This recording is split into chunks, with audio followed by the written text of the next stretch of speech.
Hello everyone. So today we are starting a new series and we are calling it On Video Call. And today's episode is going to be on video call television. So we are going to discuss some TV series today. So I have with me Meet. Hello Meet. Hi hi sir मैं बोलने ही वाला था कि आप भूल गए हो तो मैं इंट्रोड्यूस कर देता हूँ अपने आप को. I am Meet. This is Rahul Saini. You Hello definitely Meet. No नहीं मैं हिम. भूला नहीं था. Okay, so today we are going to talk about Dracula the series, right? Yes, we're going to discuss Dracula today. There are monsters in this world. Creatures that will leave a shadow on your soul.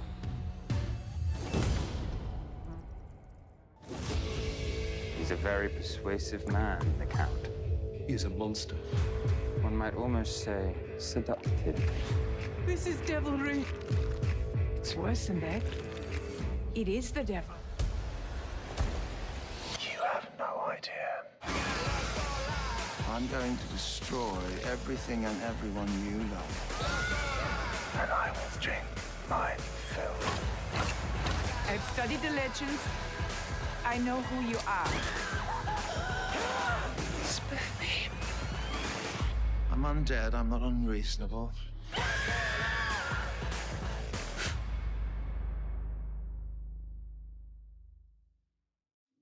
I think we need to have some basis in terms of like what is your reaction to the original novel, the Bram Stoker's novel that is Dracula.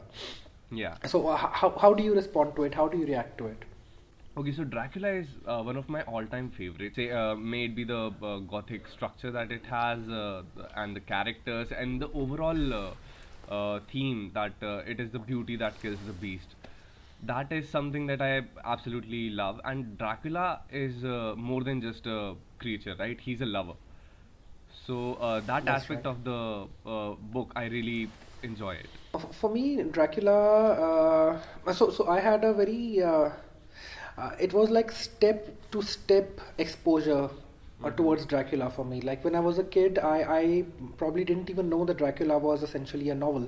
So I just knew it as a series of old black and white movies. And then I was very young when the Keanu Reeves starrer Dracula hit the cinemas. So that was what my exposure was. And then I saw that film, and then later, a bit later, I got to know that it's actually a novel. And then I sat down to read it, and then I was kind of like exposed to the idea of uh, Gothic literature and Gothic horror and all those things.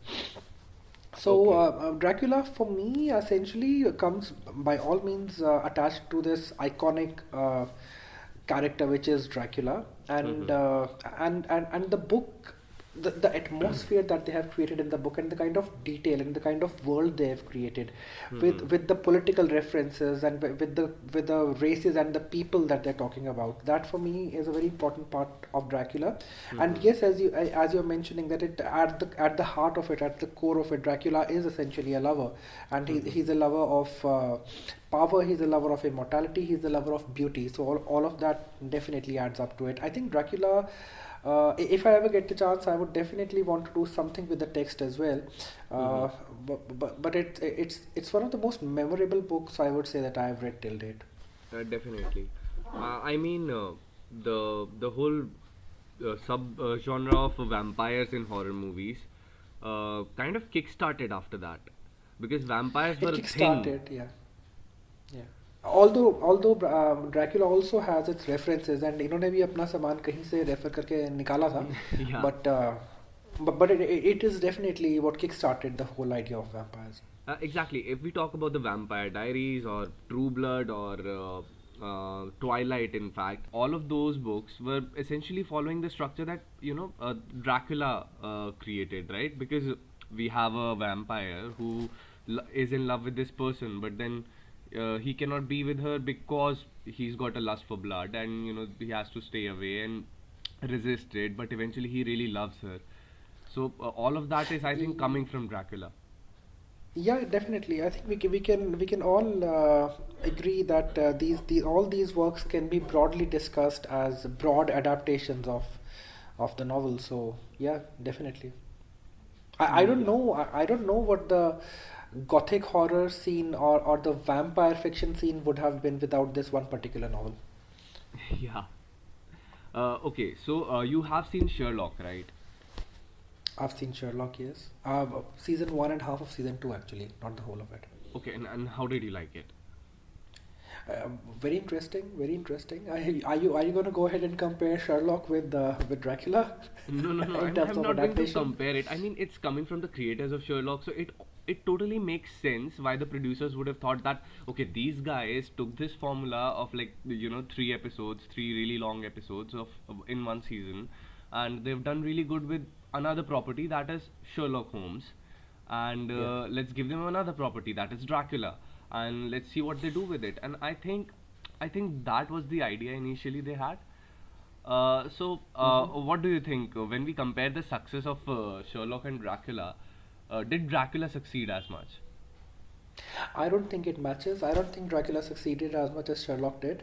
And for me, if I really think about it, the bottleneck or the problem that they have with Dracula was that the shift in timelines.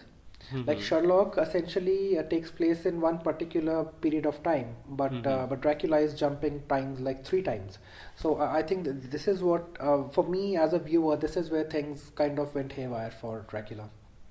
Okay, okay. So I think I've texted you about this before. Like, I'm going to say this again. Ki I think Dracula ke 3 episode are like the 3 movies of the sequel trilogy of the Star Wars.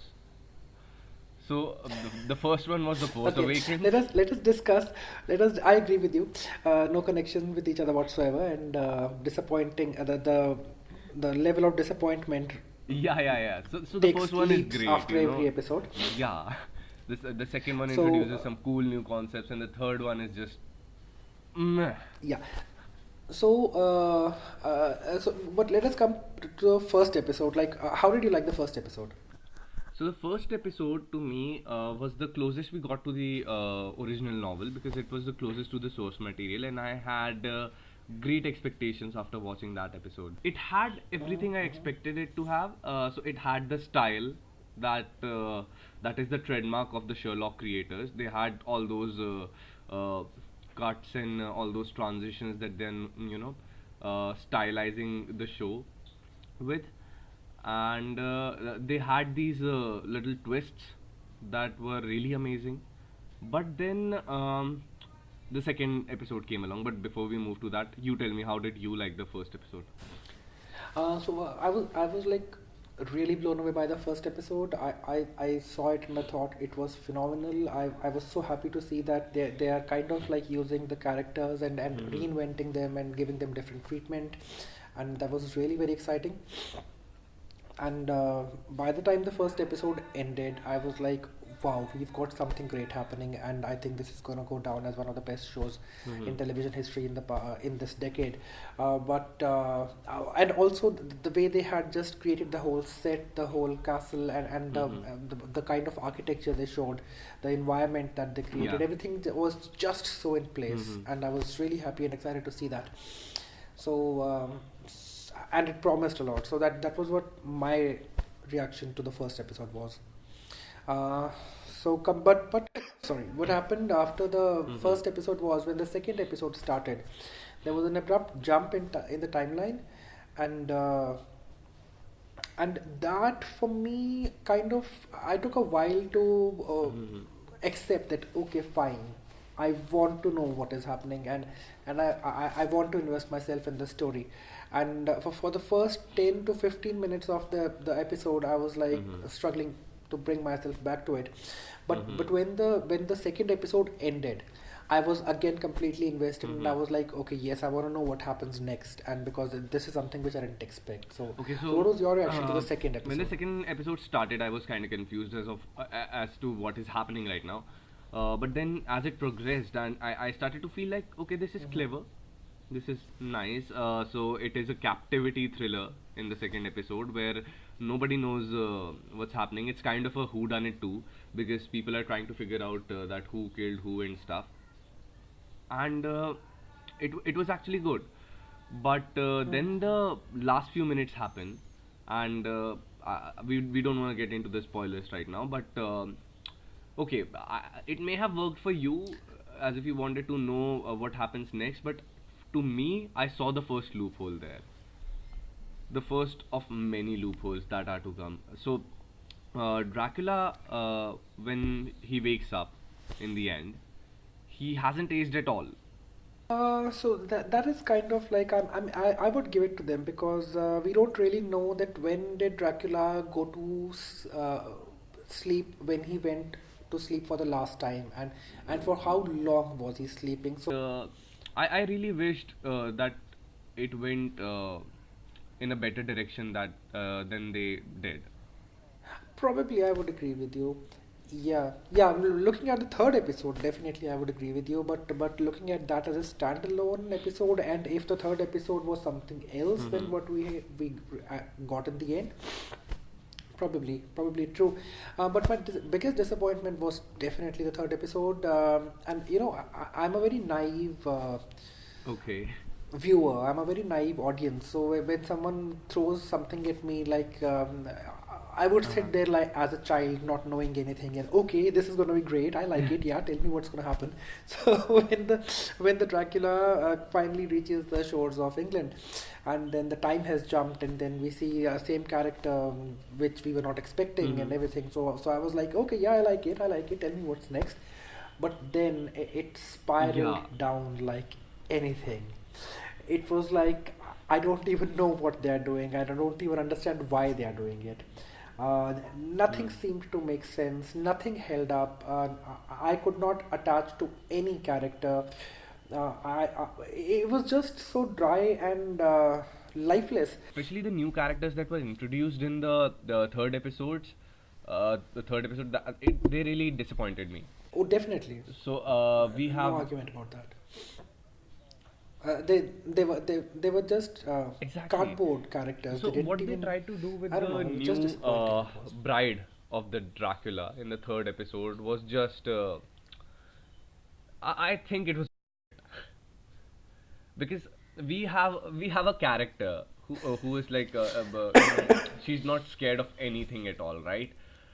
But and she wants to be herself, and she's fearless and fierce, right? But then she also pretends to be happy, which she knows she doesn't have to. So that doesn't make sense to me. If she's so fearless and she's not scared of breaking someone's heart so blatantly and getting judged by others by doing that, because everyone knows what she did with the guy, and after that she is actually pretending to be happy. That is what we are told later on in the episode. So firstly, that as a character point of view does not make sense. A person like that. The only thing that I remember about that character from that episode is the part when she was dancing in that club, and she was right at the center of the screen, and there were lights, and she was wearing that shiny dress. That is all I remember about her. And now if I think about it, maybe they wanted us to have such a superficial perception of the character, because there was a scene later in which she says that I am beautiful and people look at me because I'm beautiful, and there's no other reason why people look at me. Which is actually not established before, prior to the scene, na? Matlab, the show when the episode starts and it progresses, we are never told that she's actually proud of her beauty or anything, that she's actually thinking about her beauty. And then suddenly in the end she has dialogues like you will not ever love me because I'm not pretty, because I don't look good. See, yes, it doesn't add up. I'm just trying to justify the things that happened in the show mentally, just to understand why someone would have done what they did. But in no Yes, I case it think stands up. all So of in these no people case it had works. different ideas. The creators, they must have had different ideas for this show, and they just did not make for a very good conclusion. Although the last 5 or 2 minutes of that show, the third episode, if I look at that in isolation, I don't mind that. But then if I look at it in totality, and how quickly the change of heart happens, it doesn't work for me. So I don't know. I have very mixed Okay, so that reactions one to the twist thing. about Dracula not being a lover this time, so it actually turned me off, because and here's why. Matlab, you take a property that is pre-existing, which is not your intellectual property, and it was made to be something. If you want it to be something else, maybe create something of your own, and give it that twist. But I understand the rage that fans have, because you are taking something that already exists, and just for the sake of some shock value, you're shitting all over it. Um, okay, are other fans like really upset? I haven't been following the reactions. Like, how upset are Really people out upset. there Okay, because especially of this? the third episode. So if you will notice, this is one of the lowest rated series with the highest amount of ratings right now. So it has 7 point something, 7.1 I think, which is actually falling still. And it is only falling because of the third episode. Because when I opened IMDb and I checked the ratings for the three episodes, the first episode is still above 8. The second episode is 7.7, and the third episode is 5 point something. That's how much people hated that particular episode. I was just I finished reading Revival, by the way, and you should read it too. We can have a discussion on that sometime as well. So I started looking at the online reviews on Revival, and then suddenly the internet started suggesting reviews for Game of Thrones episode 8 by itself, and then I started watching those. And obviously, we all know what happened in season 8 and how we disagree with everything and how it happened and all of that. But there was also this whole notion that Yeah. these days the writers don't write, the viewers write. And do you think that that is the problem? Because even like, so when the show comes out, uh, we have stopped appreciating for what it is, and we always judge and evaluate on what we think it should have been. And sorry, and I think the writers also understand this.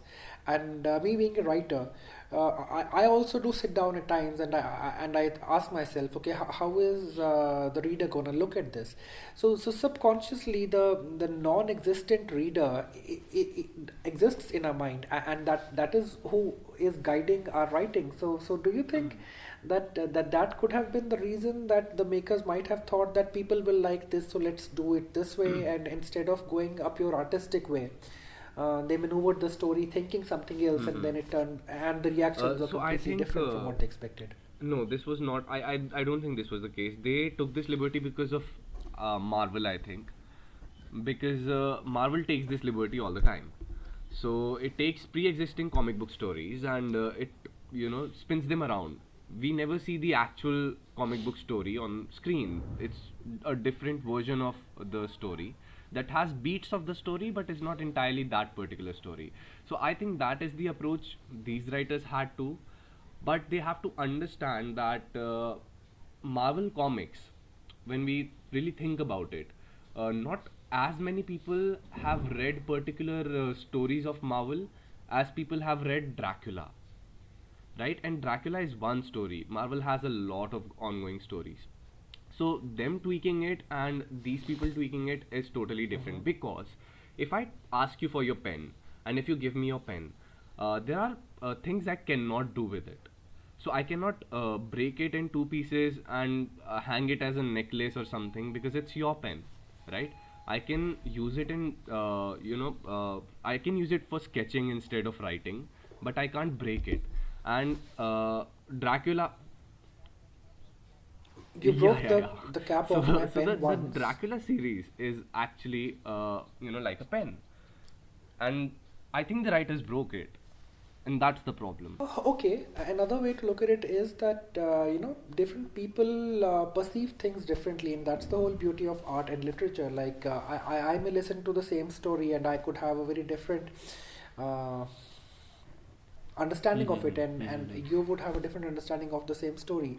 So then if I would retell that particular story, I would tell it differently than how you would tell it. So maybe that is what the difference is. I don't know, like we're talking here that they intentionally turn things around, but maybe that was something which they saw as something more dominant because of their subconscious, as Yeah, opposed but to I think Bram what Stoker would have others saw hated it this as. too.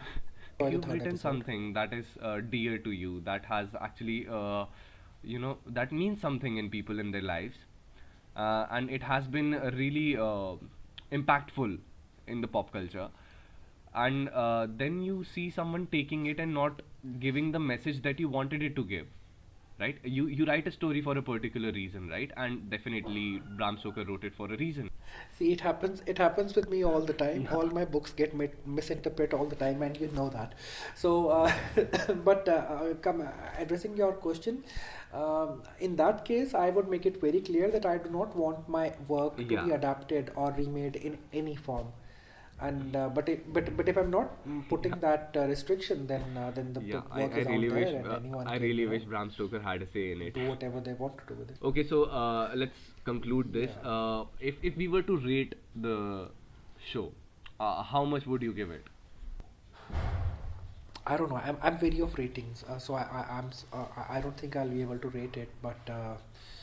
Uh, but I would say that in terms of rewatchability, I can rewatch the first episode definitely. I can rewatch parts of the second episode, Okay. and the third episode I would Okay. stay away from. So Or maybe I would, out of curiosity, I would want to watch it again and see that why I didn't like it okay, at all. so don't know. I think But that's fine. I think people should check it out at least once, and yeah, it is at least a one-time watch. And overall, I would say it's like 6 out of 10 maybe, and that's just because of the first episode, because it's really great.